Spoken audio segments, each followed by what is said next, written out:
श्रावण महिना सुरू आहे, त्यामुळे भरपूर सारं गोडधोड पदार्थ घरात बनतात. तर मी आज बनवणार आहे रवा शेवई मिक्स खीर. एवढं साहित्य घ्यायचं आहे.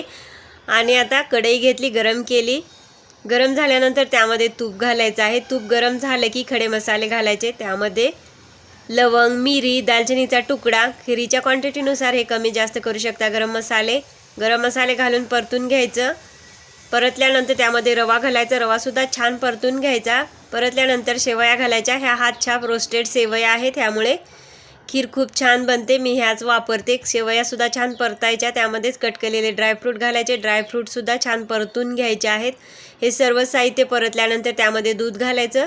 दूध आता मी इथे घालून झालेले आहे. लगेच वेलची पावडर आणि साखर घातली आहे आपल्या आवडीनुसार. आणि छान बारीक गॅस करून ही खीर शिजवून घ्यायची आहे. छान खिरीला उकळून घ्यायचं आहे, कारण खीर जेवढी छान उकळेल तेवढी छान होते. आणि जशी जशी खीर थंड होईल तशी तशी घट्ट बनते. पण ही खीर गरम असतानाच खायला चांगली लागते, मला तरी असं वाटतं.